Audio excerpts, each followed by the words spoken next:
Hello दोस्तों, हमारे YouTube channel the लॉमैन पर एक बार फिर से आपका स्वागत है। जी हाँ दोस्तों, सुप्रीम कोर्ट ने 2014 में एक बहुत ही अहम फैसला दिया था। उस फैसले में सुप्रीम कोर्ट ने देश भर में उन अपराधों में जिसमें 7 साल तक या उससे कम की सज़ा थी, उन सभी अपराधों में तत्काल गिरफ्तारी करने पर रोक लगा दी थी, जो आज भी लागू है।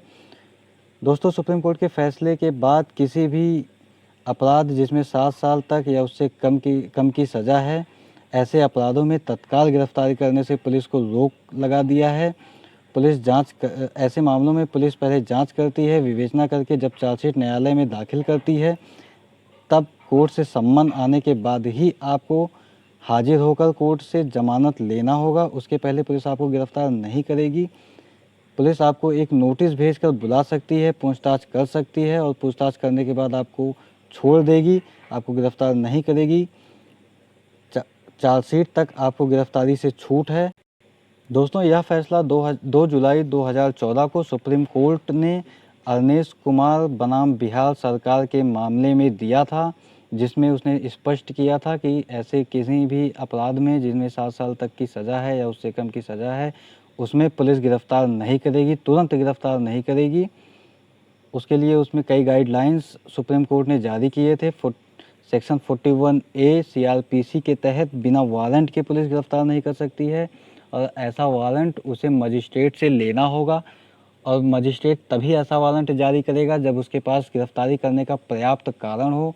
यदि आप पेशेवर मुलजिम हैं, बहुत खतरनाक तरह के अपराधी हैं, तभी कोर्ट आपके खिलाफ वारंट जारी करेगी। अदरवाइज वो कोई भी वारंट आपके खिलाफ जारी नहीं करेगी। दोस्तों, सुप्रीम कोर्ट ने यह फैसला दहेज और उत्पीड़न के मामले में सेक्शन 498A CRPC और 3/4 DP एक्ट में सुनवाई करते हुए ये फैसला दिया था। दोस्तों, दहेज उत्पीड़न और पत्नी के साथ क्रूरता करने के मामले विगत वर्षों में काफ़ी बढ़ चुके थे। कई बार यह मामले सही होते थे, तो कई बार ऐसे भी मामले होते थे जिनमें पति और उसके परिवार को फर्जी फंसाकर परेशान किया जाता था। पति और पत्नी के बीच झगड़ा किसी बात का होता था और उसे दहेज उत्पीड़न या मानसिक प्रताड़ना का केस बना दिया जाता था। सेक्शन 498A CRPC में क्या है, आइए इसको जानते हैं। दोस्तों, यह कानून महिला को पति या उसके रिश्तेदारों द्वारा क्रूरता से बचाने के लिए 1984 में यह कानून बनाया गया था।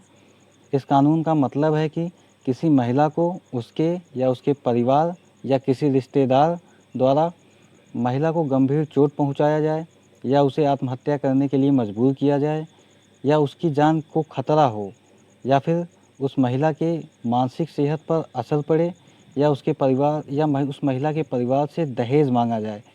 और तो दोस्तों, ये 498A ऐसे मामलों में दर्ज किया जाता था, इस तरह के अपराधों में, जिसमें एक मामले में सुनवाई करते हुए सुप्रीम कोर्ट ने 2 जुलाई 2014 को एक अपना ऐतिहासिक फैसला दिया था। उसमें सुप्रीम कोर्ट ने कहा था कि जिन अपराधों में 7 साल या उससे कम की सज़ा है, उसमें पुलिस तत्काल गिरफ्तार नहीं करेगी। दोस्तों, कोई महिला यदि शिकायत लेकर पुलिस के पास जाएगी, तो पुलिस उससे आवेदन लेगी और उसके पति या उसके परिवार के सदस्यों को जिन पर आरोप लगाया गया है, उसको एक नोटिस भेजकर, जो 41A CRPC में नोटिस भेजकर बुलाएगी और पूछताछ करेगी, और फिर जांच के लिए जो ज़रूरी जानकारियां लेना होगा लेगी, फिर छोड़ देगी। यदि जांच सही पाई जाती है तो ही FIR दर्ज करेगी, अन्यथा नहीं करेगी।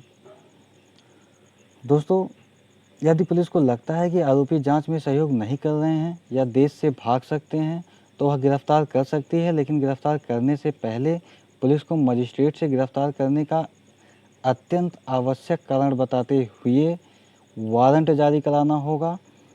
और ऐसे वारंट जारी होने के बाद यदि पुलिस गिरफ्तार करती भी है, तो 24 घंटे के अंदर गिरफ्तार किए गए लोगों को, अभियुक्तों को कोर्ट में प्रस्तुत करेगी। और सुप्रीम कोर्ट ने सख्त निर्देश दिया है कि ऐसे मामलों में जिनमें 7 साल से कम की सज़ा है, ऐसे अपराधों में तुरंत किसी भी कोर्ट को ज़मानत देना होगा, और अगर यदि ज़मानत नहीं देती है कोर्ट, तो उसको वो कारण भी बताना होगा जिस वजह से वह ज़मानत नहीं दे रही है। दोस्तों ये स्क्रीन पर वो जजमेंट है जिसमें सुप्रीम कोर्ट ने ये आदेश दिया था, Arnesh Kumar versus state of Bihar. ये बहुत ही चर्चित फैसला था सुप्रीम कोर्ट का। इसे आप गूगल से डाउनलोड कर सकते हैं, पढ़ सकते हैं, समझ सकते हैं।